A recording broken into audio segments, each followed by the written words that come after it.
Prepárate, porque nuestro día de celebración está por comenzar. Bienvenido a Sion Factor.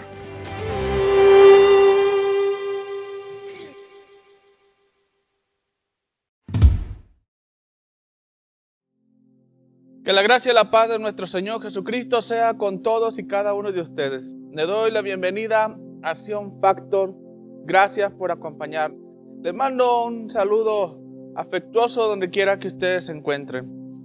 El tema que quiero compartir contigo el día de hoy lleva por título Actitudes que te engrandecen. Mire, alguien dijo que la única discapacidad en tu vida es una mala actitud. Y es verdad, porque las actitudes correctas, pero sobre todo las actitudes bíblicas, te dan equilibrio y balance a tu vida. Mira, dos personas pueden estar bajo la lluvia, mientras una de ellas pueda disfrutar el momento, la otra puede estar renegando, sintiéndose miserable. La diferencia no está en el medio ambiente, no está en la lluvia, sino en la percepción que se tiene sobre el medio ambiente. Y es ahí donde entra la actitud. Ahora, ¿cuán importante es la actitud en una persona y sobre todo en la vida de un seguidor de Jesús? Mira, la actitud determina cómo reacciones ante la adversidad, cualquiera que sea.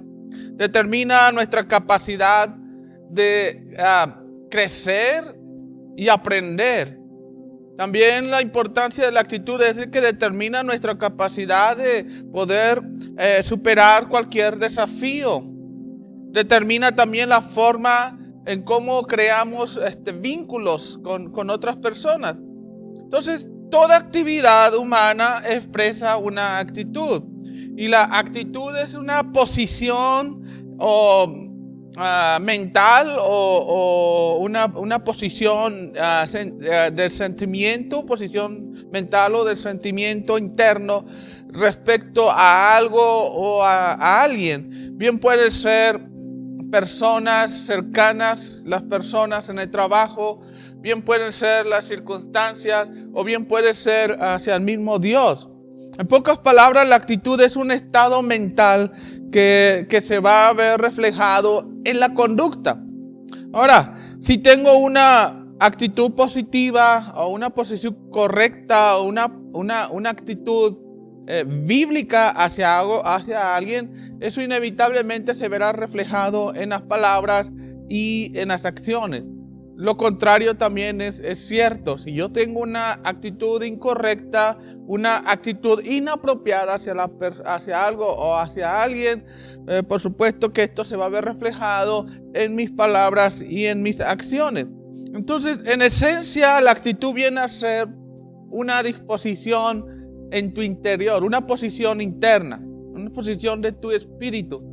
En todos los tableros de los aviones hay un instrumento llamado indicador de actitud. Mira, gracias a este instrumento el piloto sabe si está volando nivelado o está volando de forma equilibrada y balanceada. Este indicador de actitud le proporciona al piloto una referencia inmediata si está demasiado inclinado hacia arriba o está demasiado inclinado hacia abajo o está muy inclinado hacia uno de los lados. De modo tal que si la actitud del avión hacia su horizonte no está alineada correctamente, el avión en el momento de hacer su aterrizaje hará contacto con el suelo de una manera incorrecta, lo que puede producir un accidente y un gran desastre. Bueno, al igual que este indicador de actitud en los instrumentos, los tableros de los aviones, la actitud que tú y yo tenemos por igual nos da balance y nos da equilibrio a toda nuestra vida y propiamente a nuestra vida cristiana. Y más en aquellos momentos cuando el horizonte es poco promisorio. Ahora, acompáñame al libro de Filipenses en el capítulo 2. Quiero tomar este texto como referencia del mensaje. Filipenses capítulo 2. En el verso 5 dice la palabra: haya pues en vosotros este sentir que hubo también en Cristo Jesús. Ahora, si hiciéramos una paráfrasis de este texto, diría: haya pues entre vosotros las mismas actitudes y sentimientos que hubo también en Cristo Jesús. Ahora, cuando tú te conviertes en un seguidor de Cristo, uno de los elementos a desarrollar es precisamente nuevas actitudes. Y no solamente cualquier actitud. Si tú eres un seguidor de Jesús, hemos de adoptar e implementar a nuestra vida diaria actitudes bíblicas. Efesios capítulo 4, verso 23, leemos ahí que hemos de dar lugar a la renovación espiritual de nuestra mente. Dicho en otras palabras, dejen que el Espíritu Santo renueve sus pensamientos y sus actitudes. Entonces es parte del proceso y es muy importante la implementación de actitudes bíblicas en nuestro caminar cristiano. Ahora, escucha bien, si tú quieres saber qué tan espiritual eres o el nivel de tu espiritualidad, ¿sabes qué es lo que tienes que hacer? Basta observar el tipo de actitudes que tienes o las actitudes que desarrollas en tu vida. Las actitudes te dicen a ti el nivel de espiritualidad que tú tienes. Y hablar de la espiritualidad, por supuesto, hablamos el nivel de intensidad y profundidad en nuestra relación con Dios. Ahora, como seguidores del Señor Jesucristo, se espera de ti y de mí, por supuesto, las mismas actitudes que tuvo nuestro maestro de vida mientras él vivió aquí en este mundo. Así es que nuestro maestro de vida, el Señor Jesús, es nuestro modelo a seguir, porque él siempre tuvo la actitud correcta. Él siempre mantuvo la actitud perfecta en relación a las personas o en cualquier circunstancia. Él siempre fue un modelo de una actitud correcta y bíblica. En el libro de Filipenses, capítulo 1, verso 27, dice que nuestra conducta ha de ser digna del mensaje del Evangelio. O sea, nuestra vida debe de corresponder a lo que la palabra de Dios dice. Y la actitud precisamente modula toda nuestra conducta. Entonces, en el mensaje de hoy yo quiero compartir y vamos a meditar sobre algunas actitudes que engrandecieron la vida de nuestro maestro de vida, el Señor Jesús.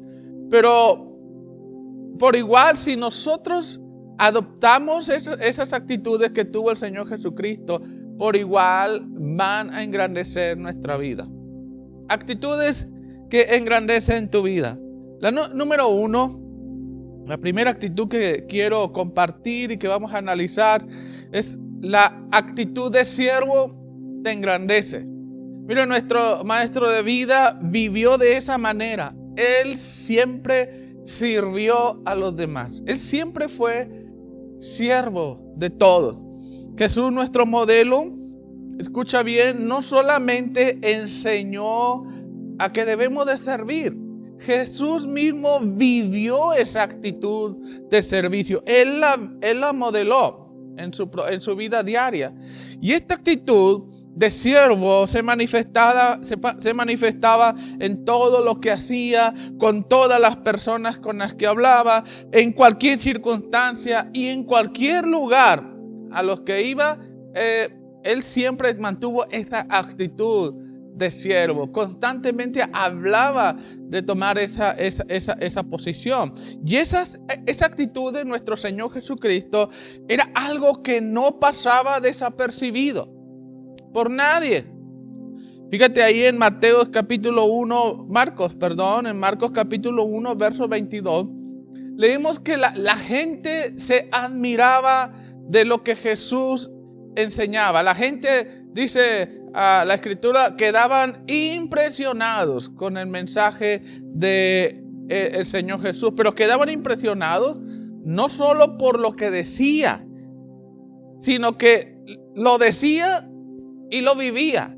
Y la gente, ahí tú lees en Marcos 1:22, dice, no es como los escribas y fariseos o los maestros, doctores de la ley. Ellos decían una cosa, pero practicaban otra totalmente opuesta.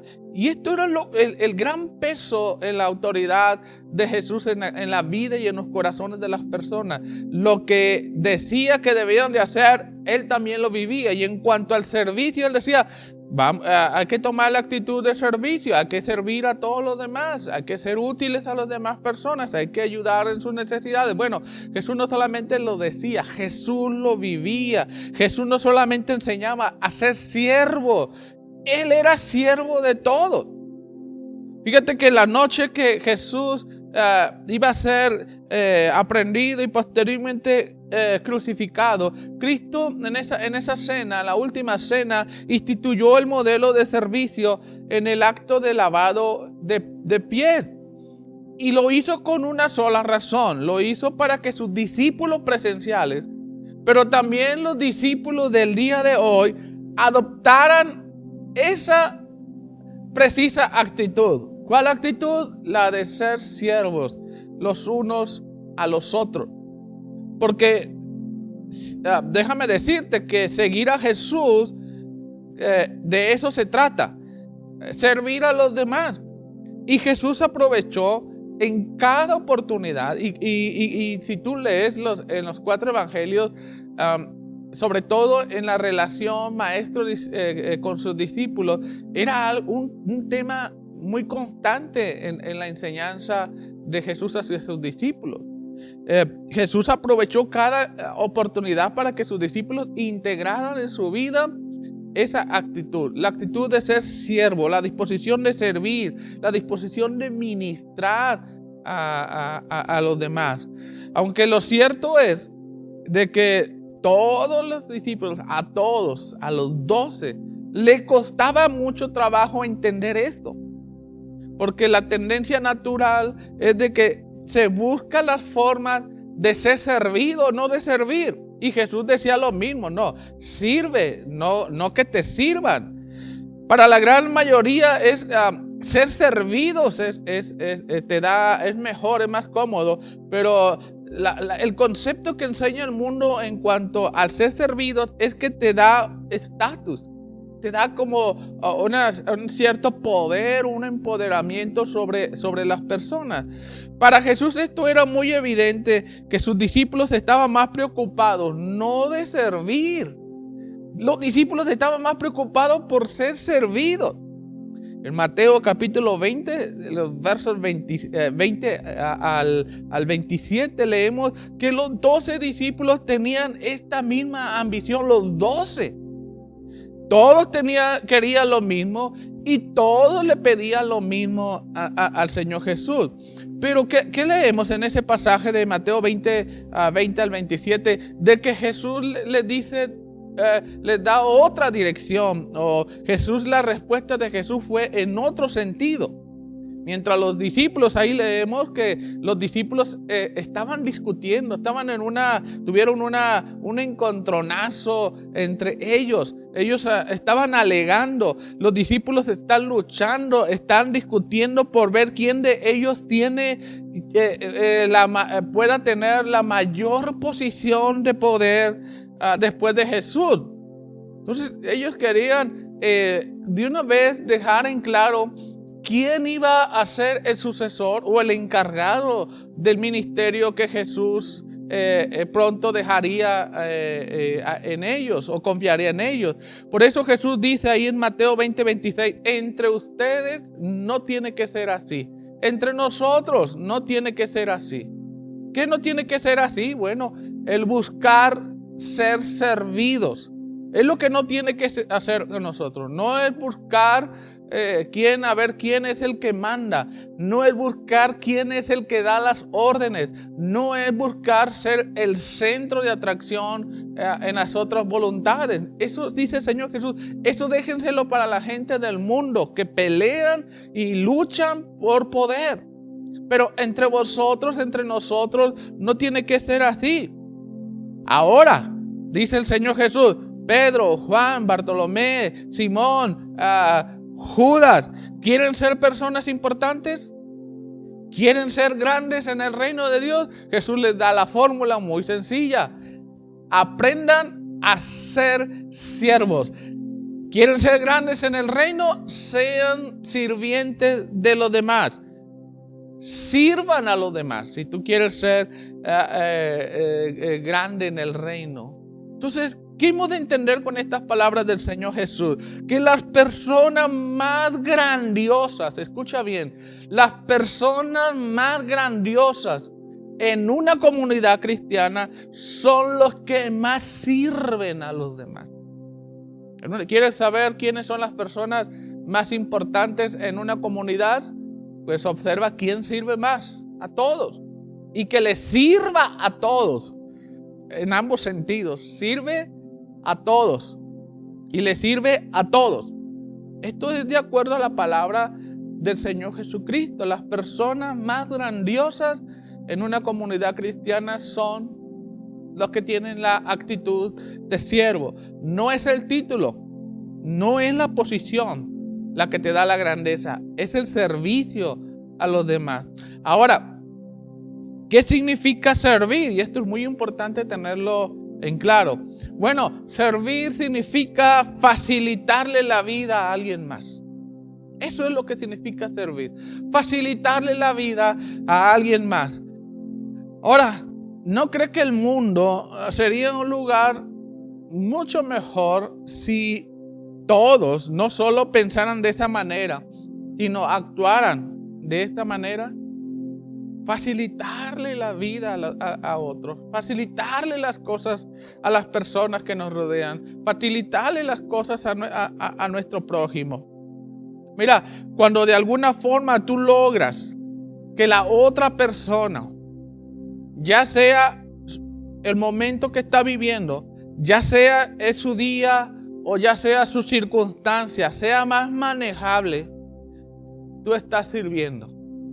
Repito, cuando tú de alguna manera logras que la otra persona, ya sea en su momento o su día o su circunstancia, sea más manejable, ya le estás sirviendo, estás teniendo una actitud de siervo. Jesús por esa razón es el más grande.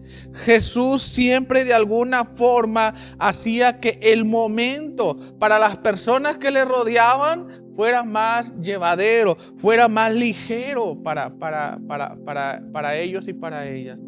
Por eso Jesús es el más grande, porque sirvió a todos por igual. No hizo excepción de personas. Jesús siempre fue siervo de todos. De eso se trata, servir al Señor Jesucristo, que tenemos que dar a otros, darnos a otros. ¿Se acuerdan de Pedro y Juan cuando fueron a orar allá al templo? Que aquel hombre que estaba postrado le estaba pidiendo una limosna y siempre me es llamativa la respuesta de Pedro, que le dijo: no tengo plata, no tengo oro, en otras palabras, no tengo dinero para darte, pero dice, pero lo que tengo. Y ahora sí, Pedro lo que le está diciendo, y esto sí lo tengo en abundancia, y lo que tengo te doy, ¿verdad? Y levántate en el nombre del Señor Jesucristo, y fue sano. De eso se trata la actitud de siervo o de servir a los demás. Dar lo que yo tengo, darnos a nosotros mismos a otros, porque servir es sinónimo de dar. Y esto que quede muy claro, servir es sinónimo de dar. Jesús dijo que es más bienaventurado dar que recibir, Hechos 20:35. Ahora, la Biblia nos señala esto, pero déjame darte un dato. La investigación científica proporciona datos convincentes para respaldar esto mismo que el Señor Jesucristo dijo en Hechos 20:35. Hay datos que confirman la ciencia que es la actitud de ser generosos o de dar a otras personas es un camino poderoso hacia el crecimiento personal y hacia una vida más plena. Mira, a través de la tecnología de la resonancia magnética, ahora se sabe que cuando das a los demás, cuando eres generoso, y no solamente me refiero a un bien material, recuerda que servir es facilitarle la vida a alguien, puede ser en muchas y diversas formas de facilitarle la vida a alguien, no solamente el aspecto financiero. Pero mira, la tecnología de la resonancia magnética ha demostrado que cuando tú eres generoso con las personas, se activan en tu cerebro el cerebro es estimulado, las partes del cerebro son estimulados cuando comes o tienes sexo. Así de intensa es la generosidad. Entonces, los experimentos muestran esta evidencia que ser generoso está integrado al mismo cerebro y que es algo sumamente placentero. Dar es algo placentero. Hay gente que no se explica por qué le gusta dar. Bueno, porque es placentero. La gente a veces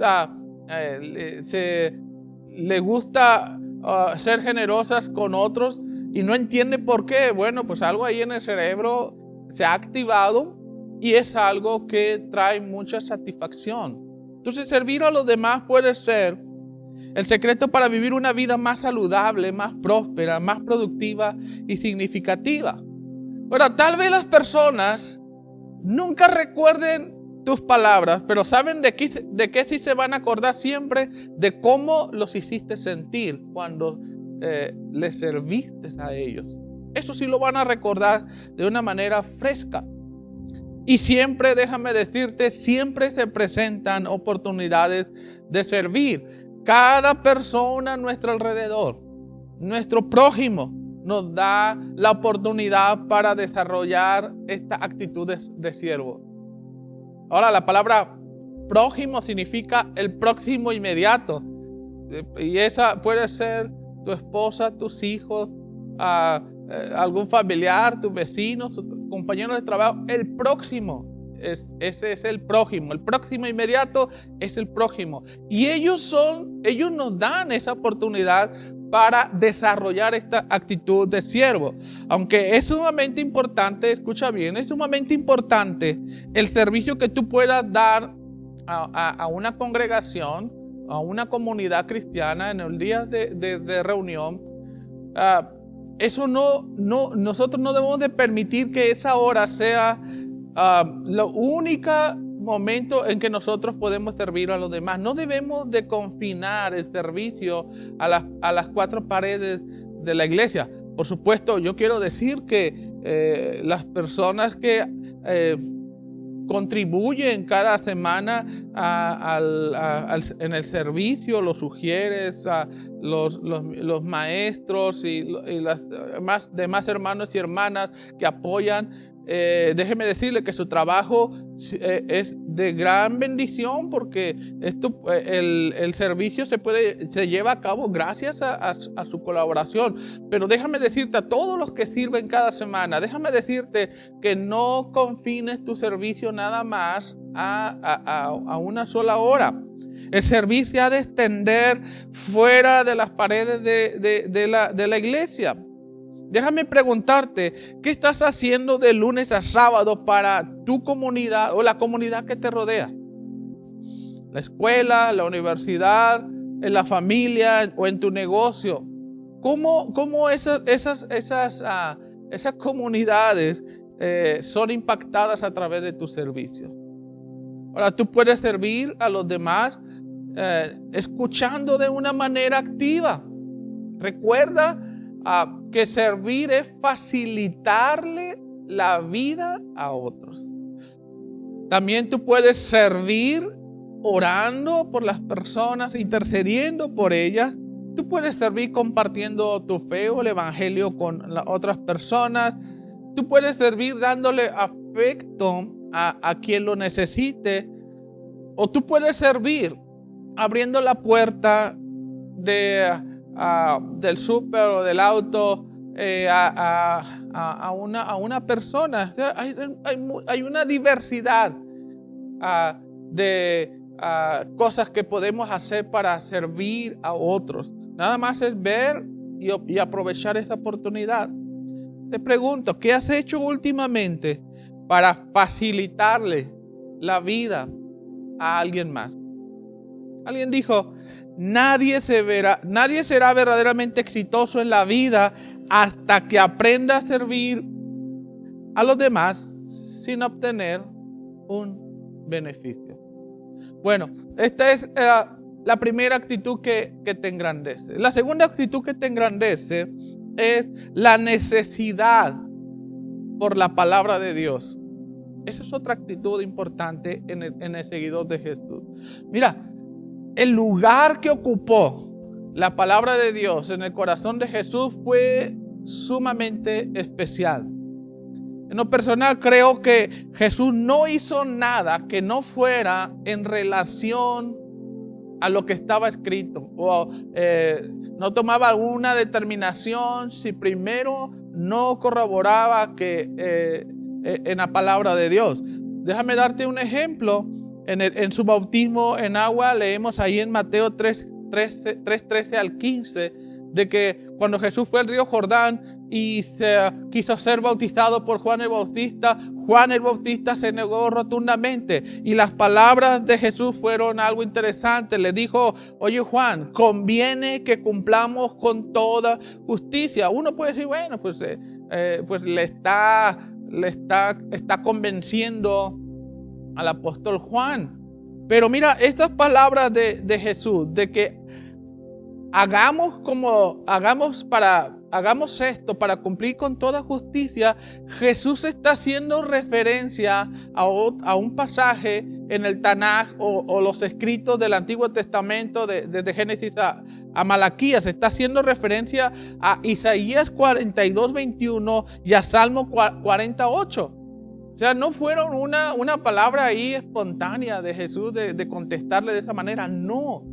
Su respuesta fue razonada por lo que decía la Escritura. Déjame darte otro ejemplo. Cuando Jesús fue tentado por Satanás en el desierto, leemos ahí en Lucas capítulo 4, verso 1 al 13. ¿Qué fue lo que usó Jesús para vencer al tentador? Usó, y leemos en 3 ocasiones que dijo, escrito está, o la Biblia dice, ¿verdad? Nosotros así lo diríamos, ¿verdad? La Biblia dice. Jesús dijo, en 3 ocasiones escrito está. Ahora, esta no es una ocurrencia igual espontánea de Jesús, es un pensamiento razonado, inspirado por la misma palabra de Dios para tomar una decisión, una determinación en cuanto a una situación en particular del Señor Jesús. Ahora, Jesús está aludiendo a Deuteronomio 8:3. Vino a la mente eso y venció. También Jesús en la segunda tentación aludió a Deuteronomio 6:13, y en la tercera Jesús hizo referencia a Deuteronomio 6:16. Entonces Jesús usó la palabra. En su primera aparición pública, después de ser tentado, leemos ahí en Lucas 4:16 al 21, que Jesús dice que fue a la sinagoga como era costumbre, o iba al culto dominical como era su costumbre. Y le dieron, dice, a leer el libro de Isaías, y Jesús abrió exactamente un pasaje del libro de Isaías, en la cual él quería confirmar su llamado, o quería confirmar el propósito del por qué estaba en el mundo, o su comisión o su tarea para este mundo. Ahora, Jesús hizo referencia al libro de Isaías, el capítulo 61. No fue algo, un arranque o un momento así de inspiración espontánea. No. Jesús se paró en su púlpito y pensó Isaías 61. Otro ejemplo muy claro de que Jesús siempre vivió en referencia a la palabra de Dios, lo leemos en el momento preciso de la muerte en la cruz del Calvario. Mateo 27:46. ¿Qué es lo que dijo Jesús cuando estaba a punto de expirar? Jesús dijo: Dios mío, ¿por qué me has desamparado? Jesús está haciendo referencia a el Salmo 22. Entonces, no hubo nada que Jesús no que no hubiera hecho en referencia a la palabra de Dios, lo que pensaba, lo que razonaba, lo que iba a hacer, los momentos o cómo iba a dar solución a algo, siempre fue en referencia a la palabra de Dios, porque la palabra de Dios ocupaba un lugar muy importante y especial en la vida del Señor Jesucristo. Para Jesús fue crucial en su vida y en su ministerio la palabra escrita, o lo que nosotros llamamos la Biblia. Ahora, por supuesto, Jesús no tenía lo que nosotros tenemos en el Nuevo Testamento, tenía el Tanaj, que eran los escritos del Antiguo Testamento, desde Génesis a Malaquías. Era lo que Jesús usaba, lo que estaba en el Tanaj, para guiar y orientar su vida. Entonces, para todo Jesús citaba la palabra y para todo recordaba la palabra. Ahora, con todo esto, lo cierto para ti y para mí es que fuera, y escucha bien, fuera de su palabra, no hay nada que Dios pueda lograr en tu vida. No hay nada. Por lo tanto, tu actitud o la actitud que tengamos hacia la palabra de Dios, eso va a determinar lo que Dios va a lograr en tu vida. Ahora, la cuestión aquí es que hoy en día se tiene acceso a la Biblia de diferentes maneras. Ahora no solamente ya tenemos de manera escrita o por medios escritos la palabra de Dios, ahora tenemos el medio digital, ¿verdad? La palabra de Dios. Ahora está con una variedad de traducciones que facilitan nuestra comprensión de la Biblia. Hay muchísimas versiones de la palabra de Dios. Sin embargo, ¿saben cuál es la realidad? Con todo el acceso que tenemos de la palabra de Dios, con todas las facilidades que tenemos para encontrarnos con la palabra de Dios, con todas esas facilidades, ¿saben cuál es la realidad?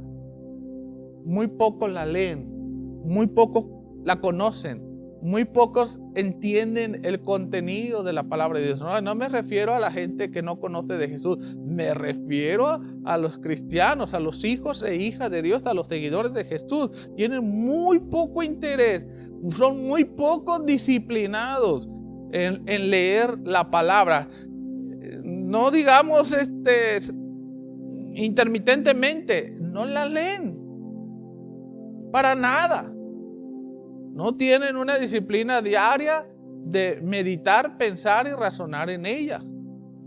Ahora, Jesús, recuerden, a diario pensaba, razonaba, citaba, lo mencionaba en todo momento la palabra de Dios. Jesús vivía en relación a la palabra de Dios.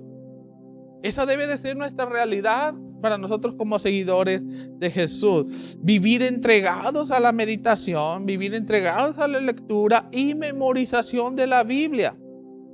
Ahora, para muchos cristianos, hijos e hijas de Dios, eso no es algo necesario. Y sabes, eso es algo trágico. ¿Qué digo trágico?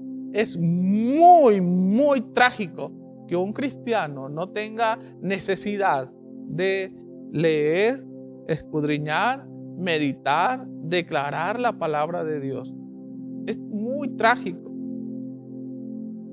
Y déjame decirte que si tú desconoces el contenido de la palabra de Dios, si tú no tienes un interés por conocer la palabra de Dios, solamente tú demuestras una cosa, que no es algo fundamental para tu vida. Y esto no debe de permitírtelo. Es algo que tú no debes de permitir en tu vida. en Mateo 22, 29, Jesús dice algo muy contundente que debes de considerar. Dijo Jesús, Mateo 22, 29, que si nos equivocamos o si erramos en algo, es debido a una cosa. Repito, Mateo 22, 29, Jesús dice que si nos equivocamos o erramos en alguna cosa, es por una sola razón. ¿Cuál es esa razón? Dice, desconocemos o no tenemos idea o ignoramos las Escrituras y el poder de Dios.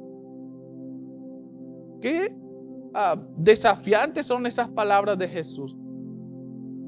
Desconocemos su palabra.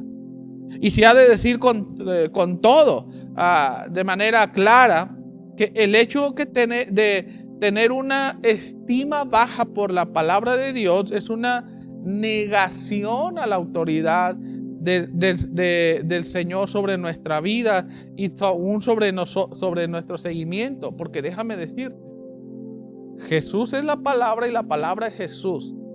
La estima que le des la palabra es la estima que le das a la misma persona de Jesús.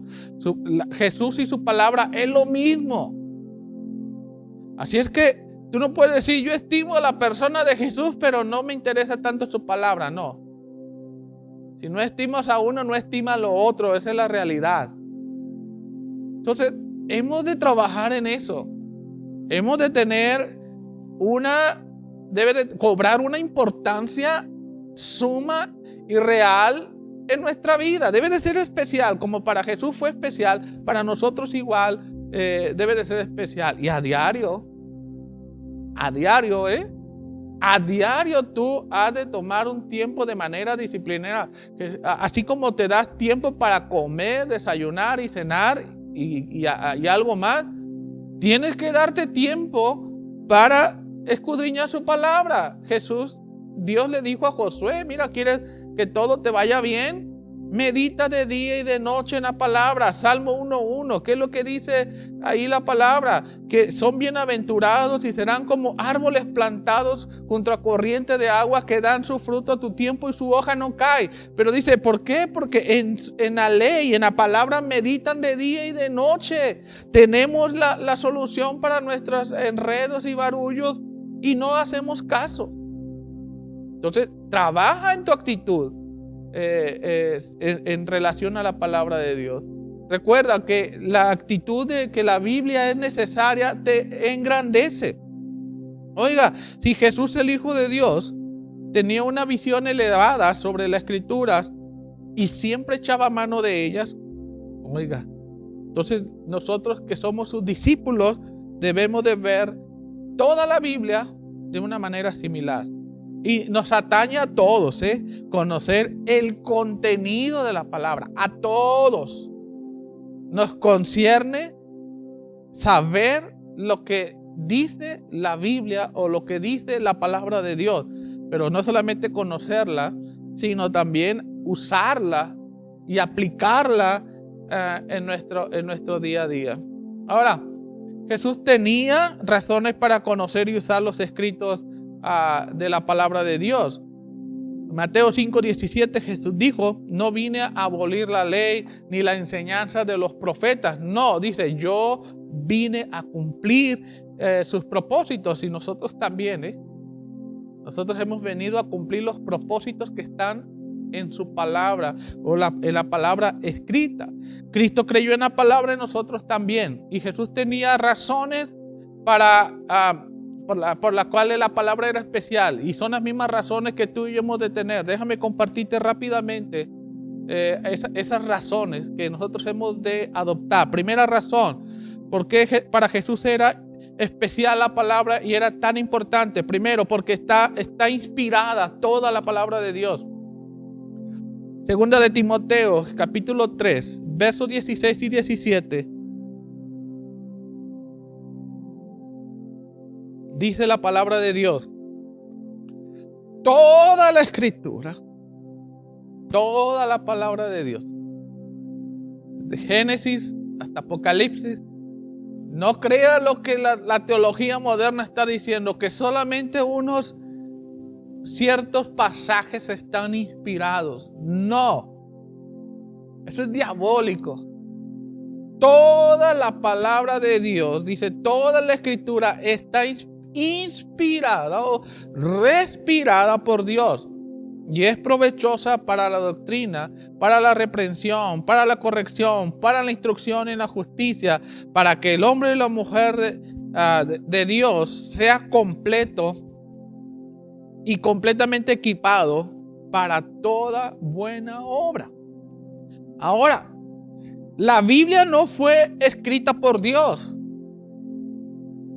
Y esto es, no lo olvides, no lo olvides, porque hay gente que pregunta, bueno, ¿y quién escribió la Biblia? Y hay unos cristianos que dicen, bueno, la escribió Dios. No, la Biblia no la escribió Dios. La Biblia fue inspirada por Dios. Dios usó a personas para que escribieran su palabra. Dios influyó en la voluntad de hombres para que ellos fueran los que transmitieran en letras lo que el Espíritu Santo les guiaba en sus pensamientos o que los guiaba en su voluntad a escribir. Pero el que tenía el control de lo que se debía de escribir era Dios por medio del Espíritu Santo. Ahora bien, el contenido de la Biblia supera infinitamente el contenido de todos. Y no exagero, el contenido de la Biblia supera a todos los libros que se hayan impreso en la historia humana. Lo supera por mucho a todos los libros que se hayan escrito hasta el día de hoy. El valor de la Biblia no radica en el hecho de que son escritos antiguos, que lo son. El valor de la Biblia, ¿sabes dónde radica? En su origen divino. Ese es el valor poderoso de la palabra de Dios, y por eso ha de ocupar un lugar sumamente especial en nuestra mente y en nuestro corazón y en nuestra voluntad. El valor de la Biblia radica en que está inspirado por Dios. Así que si alguien le pregunta, ¿qué es la Biblia? La respuesta inmediata es, la Biblia es la palabra de Dios. Y créeme una cosa, cada vez que leas la Biblia, cada vez que tomes este precioso libro, recuérdate, Dios me está hablando. Recuérdate, cada vez que leas la palabra, la Biblia, recuérdate eso. Dios me está hablando. Segunda razón por la cual era tan especial la palabra escrita para Jesús es porque contiene la verdad. Y esto es algo importante. Vivimos en una sociedad totalmente que enseña que todo es relativo, que no hay absolutos. Pero la palabra de Dios ha demostrado que es verdad y es absoluta. Y lo que enseña son elementos absolutos totalmente. Salmos 119, 160 dice la palabra, la suma de tus palabras es verdad.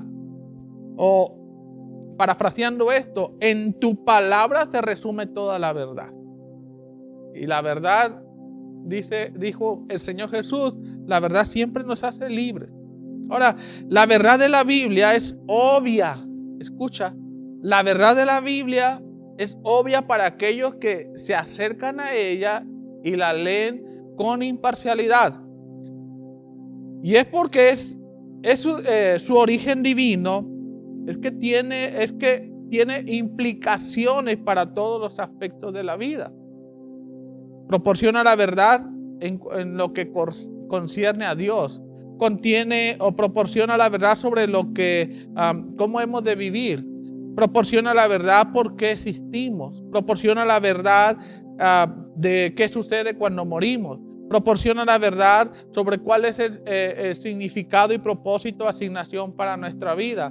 Proporciona la verdad de quién es Dios. Entonces, la palabra de Dios es absoluta en eso.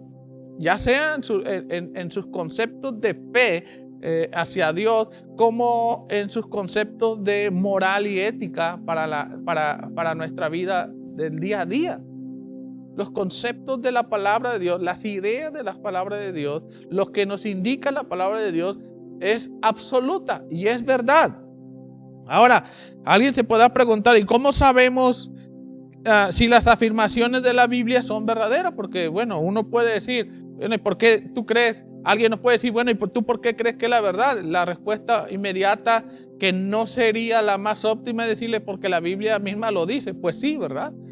La Biblia no se puede atacar ni demeritar a sí misma. Entonces, ¿cómo hemos nosotros de decirle a las personas cuando nos preguntan, bueno, ¿y cómo sabemos si las afirmaciones de la Biblia son verdaderas? Bueno, déjame decirte rápidamente, y no podemos ahondar o profundizar en cada una de estas ideas, las voy a dar de una manera general. La Biblia es singularmente coherente en sí misma. No vas a encontrar jamás contradicciones. Todo mundo, los que han tratado de desacreditarlas, se han topado con pared al darse cuenta de que la hilación desde Génesis hasta Apocalipsis es precisa y exacta. No hay contradicciones, a pesar de que fue escrita en un periodo de 1500 años en diferentes continentes por diferentes escritores. Ni uno entra en controversia con otro, ni en su doctrina, ni en sus conceptos de fe, ni en sus conceptos de Dios, ni en los conceptos para la vida diaria. No hay contradicciones. La Biblia es perfectamente coherente. Otra razón por la cual decimos que la Biblia es verdad es que ha cambiado la vida de millones de personas que han puesto su fe en Jesús y en su palabra. Esto es un hecho, porque nosotros creemos que lo único que transforma una vida es la palabra de Dios.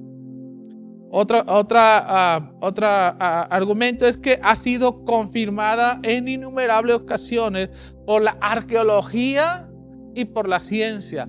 Cada vez encontramos una frase más común: la Biblia tenía o tiene la razón. Cada vez se escucha más en los medios de la ciencia que la Biblia tiene la razón. Se han hecho descubrimientos en los últimos años, descubrimientos científicos y arqueológicos, que la Biblia ya los había afirmado. Otro argumento es que posee una visión exacta del cosmos, o una visión exacta de cómo surgió la vida. Ninguna otra teoría es tan precisa en esos detalles como lo que dice la palabra de Dios. Y un último argumento que te he de compartir es que la Biblia, nosotros decimos que es verdad, es porque la Biblia ha hecho predicciones sobre eventos futuros con precisión. O sea, nosotros le llamamos las profecías, ¿verdad? Encontramos sobre todo en el libro, en el Antiguo Testamento, como profecías que fueron dichas en un tiempo determinado se vinieron a cumplir 100, 200, 300 años después, pero hubo una profecía con datos y detalles exactos de lo que iba a suceder, y se cumplió. Es que estos son algunos argumentos, tan solo algunos argumentos por la cual nosotros decimos que la palabra de Dios es verdad, y por la cual nosotros, a ojos cerrados y con toda confianza, hemos de regir todo lo que tiene que ver con fe y con conducta, la palabra de Dios. Entonces, si le hiciéramos, y es algo que constantemente me han escuchado declarar, si le hiciéramos más caso a la palabra de Dios, tendríamos menos barullos, menos problemas si le hiciéramos caso a su palabra. Tercero, ¿por qué para Jesús era tan especial la palabra de Dios? Señalé la primera, es porque la palabra está inspirada, porque contiene la verdad. Y con esto termino este tiempo, porque tiene vida y poder. Hebreos 4:12 dice, porque la palabra de Dios es viva y eficaz, y más cortante que toda espada de dos filos, y penetra hasta partir el alma y el espíritu, las coyunturas y los tuétanos, y discierne los pensamientos y las intenciones del corazón. Ahora, de todos los libros que se han escrito hasta el día de hoy, ¿sobre cuál de ellos se podría decir que este libro, tal o cual, tiene vida y tiene poder? ¿Cuál se podría decir que tiene vida y poder? Ni uno. Pero hay algo poderoso en este libro, en la palabra de Dios. Hay algo sumamente especial en la palabra de Dios. Hay algo extraordinario en la palabra de Dios. No solamente es una obra literaria extraordinaria y fascinante. No solamente es el contenido de palabras. No solo comunica ideas sobre Dios o conceptos sobre Dios. Lo que la Biblia contiene, escucha bien, lo que la Biblia contiene es vida y tiene poder para transformar la vida de cualquier persona.